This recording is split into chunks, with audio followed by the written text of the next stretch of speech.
ایمان کیا ہے؟ الایمان بین الخوف والرجاء، اللہ کی رحمت کی امید بھی رکھنا اور اللہ کا خوف بھی رکھنا، اس کی درمیانی کیفیت کا نام ایمان ہے۔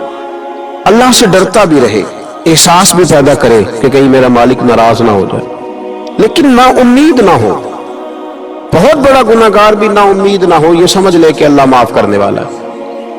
اللہ کی رحمت کی امید بھی رکھنی ہے، وہ رحیم و کریم بھی ہے اور وہ جبار اور قہار بھی ہے، لیکن اب یہاں رحمت کی بات بھی کر دی، یہاں عذاب کی بات بھی کر دی۔ یہ بھی ہمیں سمجھ آ گئی کہ خوف اور امید کی درمیانی کیفیت کا نام ایمان ہے، تو پھر ان دونوں میں سے بڑی چیز کون سی ہے؟ تو میرے رسول کریم صلی اللہ علیہ وسلم نے ارشاد فرمایا، یہ بخاری مسلم میں حدیث ہے، حضرت ابو ہریرہ سے روایت ہے، قال رسول اللہ صلی اللہ علیہ وسلم کہ رسول اللہ صلی اللہ علیہ وسلم نے فرمایا، لما قضى اللہ الخلق كتب کتابا فهو عنده فوق عرشه۔ حضور صلی اللہ علیہ وسلم فرماتے ہیں اللہ تعالیٰ نے جب مخلوق کو پیدا فرمانے کا فیصلہ کیا تو ایک تحریر لکھی تھی، ایک تحریر لکھی جو رب کے پاس عرش کے اوپر موجود ہے۔ جب مخلوق کو پیدا کرنے کا بھی ارادہ کیا تو ایک تحریر لکھی جو رب کے پاس محفوظ ہے اللہ کے عرش پر۔ وہ تحریر کیا تھی؟ ان رحمتی سبقت علی غضبی، کہ بے شک میرا غضب زیادہ نہیں ہے، میری رحمت ہی زیادہ ہے، اور میری رحمت میرے غضب پر فوقیت رکھتی ہے، وہ بڑی ہے۔ تو یہ تو اس وقت اللہ نے جب مخلوق کو پیدا کرنے کا ارادہ کیا تو اس وقت ہی فرما دیا تھا کہ میری رحمت میرے غضب پر غالب ہے۔ تو اللہ سے ڈرنا بھی ہے، اللہ کی رحمت کی امید بھی رکھنی ہے، لیکن ذہن کے اندر یہ بات ڈال لیں کہ اللہ کا غضب زیادہ نہیں، اللہ کی رحمت ہی زیادہ ہے، وہ فضل ہی زیادہ فرماتا ہے، فضل کرنے کو پسند کرتا ہے۔ حضرت شیخ الحدیث مولانا مراج الاسلام صاحب نے ایک جگہ لکھا ہے کہ کسی نے مجھ سے پوچھا ہے کہ قبر میں صرف یہ پوچھا جائے گا من ربو کا ما دینو کا، یہ پوچھا جائے گا تیرا رب کون ہے، تیرا دین کیا ہے، تو نبی پاک علیہ السلام کے بارے میں دنیا میں کیا کہا کرتا تھا؟ اعمال کا حساب نہیں ہوگا، فرشتے پوچھیں گے تو اتنا پوچھیں گے اور پھر اس کے لیے جنت کی کھڑکی یا دوزخ کا دروازہ معاذ اللہ کھلنے کا فیصلہ ہو جائے گا۔ تو کسی نے پوچھا کہ اتنا کیوں ہے، باقی سارے سوال جواب قبر میں کیوں نہیں؟ تو وہ جواب دیتے ہیں، وہ کہتے ہیں کہ جب قحط پڑ گیا نا بہت سارے علاقوں میں، تو حضرت یوسف مصر کے حکمران تھے، تو باقی جگہوں پہ قحط تھا، آپ نے تو خواب دیکھا اور پھر کچھ گندم آپ نے بچا لی۔ تو حضرت یوسف علیہ السلام کے پاس بہت سارے لوگ گندم لینے کے لیے پہنچنے لگے، تو آپ نے رستے میں کچھ چوکیاں بنا دی تھی، پولیس والے کھڑے کر دیے تھے سمجھ لیجئے۔ تو ان سے کہا تھا کہ جو آدمی گندم لینے کے لیے آئے اس سے پہلے اس کا نام پتہ پوچھو، بلدیت پوچھو، اور یہ پوچھو کیا لایا ہے، وہ کس چیز کے عوض گندم لینے آیا ہے، پیسے لایا ہے، کوئی اور چیز لایا ہے، کہ پوچھو۔ چوکیاں مقرر کر دی۔ انتظار تو تھا نا کہ میرے بھائی آئیں گے، وہ آئیں گے، حضرت یعقوب کے بیٹے آئیں گے، انتظار تو بھائیوں کا تھا، اگرچہ انہوں نے بڑی زیادتی کی ہے پر ان کو آنا تو ہے۔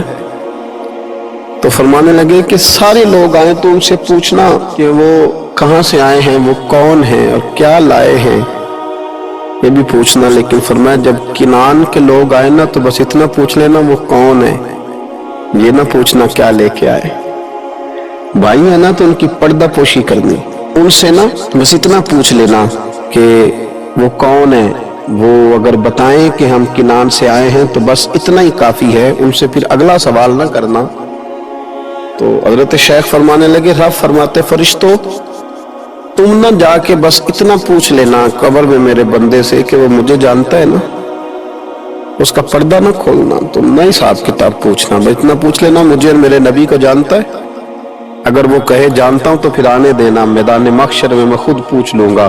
اور مسلم شریف کی حدیث ہے، میرے رسول پاک علیہ السلام فرماتے ہیں اللہ اپنے بندے پر اپنی رحمت کی چادر ڈال کے پوچھے گا، لوگوں سے چھپا کے پوچھے گا یہ گناہ کیا تھا، اللہ میں بھول گیا تھا، یہ والی غلطی کی تھی، اللہ میں بھول گیا تھا، یہ بھی تیرا ہی گناہ ہے، اللہ میں بھول گیا تھا۔ فرمایا اللہ تبارک و تعالیٰ اس سے اعتراف کراتا جائے گا، وہ جب اعتراف کر لے گا وہ ڈرے گا کہ اب پتہ نہیں میرے ساتھ کیا ہونے لگا۔ تو حضور فرماتے ہیں رب فرمائے گا دنیا میں نے تیری پردہ پوشی کی تھی، جا آج میں نے تیرے گناہوں کو معاف کر دیا۔ تو یاد رکھیں کہ صبح قیامت بھی اللہ تبارک و تعالیٰ کی بارگاہ اپنے بندوں پر فضل فرمائے گی، رحمت فرمائے گی، تو یہاں بھی اس کے کرم کی امید رکھیں، وہاں بھی اس کے فضل کی امید رکھیں۔ نبی پاک صلی اللہ تعالی علیہ وآلہ وسلم نے ارشاد فرمایا کہ بہت سارے ایسے لوگ تھے جو جنتر منتر نہیں کراتے، جو کسی طرف توجہ نہیں کرتے، سیاستہ میں حدیث ہے۔ فرمایا قیامت کے دن اللہ تبارک و تعالی حکم فرمائے گا کہ وہ کہاں ہیں جنہوں نے صرف میری ہی ذات پر بھروسہ کیا، تو وہ لوگ کھڑے کیے جائیں گے، اللہ تبارک و تعالی ان سے حساب نہیں لے گا، انہیں بغیر حساب کتاب جنت عطا کر دے گا۔ حضرت عکاشہ بن محصن رضی اللہ تعالی عنہ عرض کرنے لگے، یا رسول اللہ صلی اللہ علیہ وسلم میرے لیے بھی دعا کریں، اللہ مجھے بھی ان لوگوں میں شامل کر دے۔ حضور نے فرمایا اللہ میرے عکاشہ کو بھی ان میں شامل فرما۔ پھر ایک اور صحابی کھڑے ہوئے، عرض کی یا رسول اللہ میرے لیے بھی دعا کریں کہ اللہ مجھے بھی ان لوگوں میں شامل کر لے جن کا بھروسہ، جن کی امیدیں صرف اپنے رب کے ساتھ، صرف اپنے اللہ کے ساتھ۔ تو نبی پاک صلی اللہ علیہ وسلم نے فرمایا میں تمہارے لیے دعا کر دیتا ہوں، پر عکاشہ تم پر سبقت لے گیا ہے، عکاشہ آگے نکل گیا۔ تو قرآن مجید فرقان حمید کے اندر اللہ تبارک و تعالی نے ارشاد فرمایا، سورۃ الحجر کی آیت نمبر 49 اور 50، کیا خوبصورت انداز ہے قرآن پاک کا۔ اور کچھ آیات اور کچھ حدیث ایسی ہیں تو انسان پر وجد طاری کر دیتی ہیں، جو اسے جھومنے پر مجبور کر دیتی ہیں، جو یوں محسوس ہوتا ہے کہ جیسے ایک ایسی قوت پیدا کر دیتی ہیں انسان کے وجود کے اندر کہ وہ محسوس کرتا ہے کہ آج ہی تازہ ہو گیا ہوں، آج کھل گیا ہوں۔ اللہ کریم نے ارشاد فرمایا نبی عبادی انی انا الغفور الرحیم، فرمایا محبوب میرے بندوں کو خوشخبری دے دو کہ میں بڑا ہی معاف کرنے والا اور بڑا ہی رحم فرمانے والا ہوں۔ نبی عبادی، محبوب میرے بندوں کو خبر دے دو، محبوب پیغام دے دو انہیں کہہ دو کہ میں بڑا ہی معاف کرنے والا ہوں اور میرا عذاب بھی دردناک عذاب ہے۔ پہلے ذکر کیا رحمت کا، پہلے بات کی رحمت کی، پھر فرمایا کہ میرا عذاب بھی دردناک۔